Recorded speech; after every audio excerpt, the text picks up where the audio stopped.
In 1989, a group of scientists was assembled to decode the human genome under the direction of Dr. James Watson.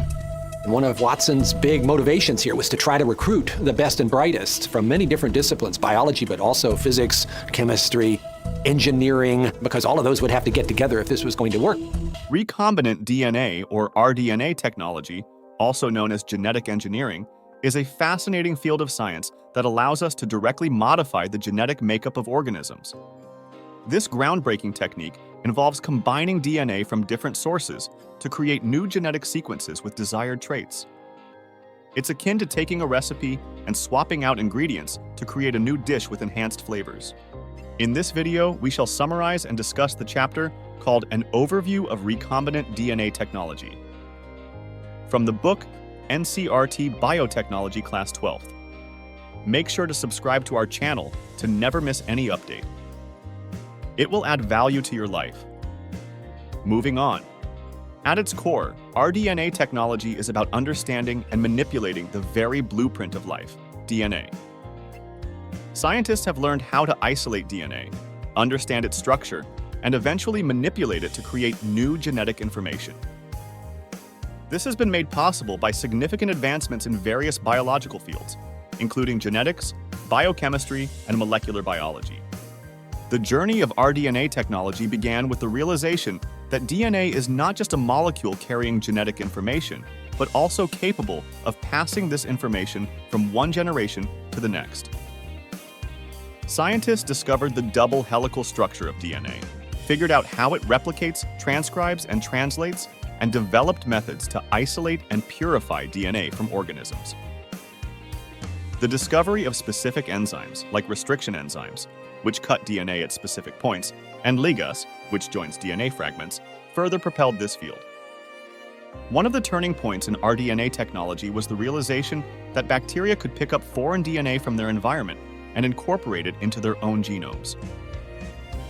This led scientists Stanley Cohen and Herbert Boyer to combine their expertise in plasmid DNA manipulation and restriction enzymes, respectively, laying the groundwork for modern genetic engineering.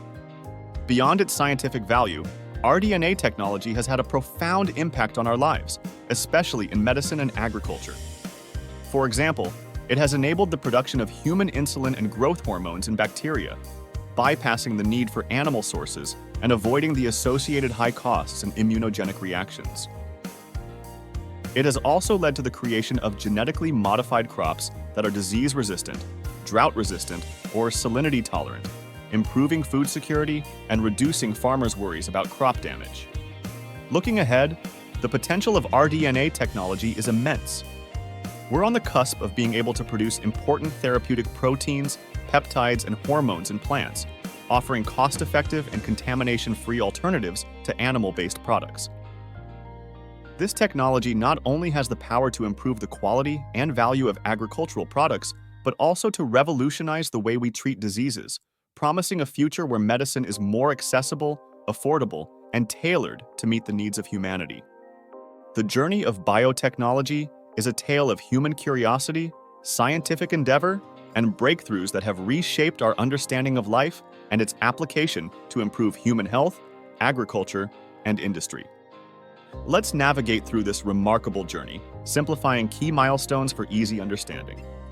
1917. Picture a scientist named Carl Ehricke envisioning a future where biology and technology blend to improve our lives. He called this dream biotechnology. 1944. Avery, McLeod, and McCarty are like detectives who discovered that DNA, a molecule we all carry, is the blueprint of life, dictating our traits and characteristics. Imagine Joshua Lederberg finding a tiny circular DNA, separate from the main DNA in bacteria, naming it plasmids. These plasmids are nature's own way of sharing genetic traits. Watson and Crick unveiled the structure of DNA as a twisted ladder, or double helix, a discovery that opened the door to understanding how genetic information is stored and replicated. 1960s. Picture Werner Arber and Matthew Meselson discovering molecular scissors, type 1 restriction enzymes, that bacteria used to defend against viruses by cutting their DNA. 1967. Gellert, Lehman, Richardson, and Hurwitz introduced us to ligase enzymes, the molecular glue that can join pieces of DNA together. 1970, Hamilton O. Smith and Thomas J. Kelly discovered a more precise pair of molecular scissors, type II restriction enzymes, revolutionizing genetic engineering. 1972, Paul Berg assembled the first recombinant DNA, combining DNA from two different organisms, much like a gardener grafting branches from different trees to create a new variety. 1973, Stanley Cohen and Herbert Boyer developed DNA cloning and rDNA technology, akin to copying a unique recipe and using it to bake endless cakes with the same taste. 1975, George Köhler and Cesar Milstein discovered how to make monoclonal antibodies, like creating an army of soldiers, each designed to target a specific invader. 1982, the FDA approved Humulin, the first product made using recombinant DNA, marking the beginning of a new era in medicine by providing human insulin to diabetics. 1983, Kary Mullis invented polymerase chain reaction, a method to amplify DNA, like photocopying a single page of a book millions of times to study it in detail. 1984, Sir Alec Jeffreys developed DNA fingerprinting, a way to identify individuals based on their DNA, revolutionizing forensic science. 1986, Recombivax HB, the first recombinant vaccine for hepatitis B, offered a new way to protect against diseases, similar to training the immune system with a practice drill. 1990, the Human Genome Project began, embarking on an ambitious journey to map all the genes in the human body, akin to creating a detailed atlas of human life. The Human Genome Project was started. It's important to note the technology of sequencing was not developed yet. So it's, in a sense, a project that was launched with a wing and a prayer. We couldn't sequence it at that time. The machines were nothing like fast enough. There were no machines even. Sequencing was done by hand. 1994. The Flavor Savor tomato, the first genetically engineered crop, was introduced, designed to stay fresh longer, much like an innovative recipe enhances a classic dish. 1996. Dolly the sheep became the first mammal cloned from an adult cell, showing that mature cells can turn back the clock to become young again. 2000. Golden rice was developed to combat vitamin A deficiency, similar to fortifying a staple food with essential nutrients. Sequencing the human genome was a monumental achievement.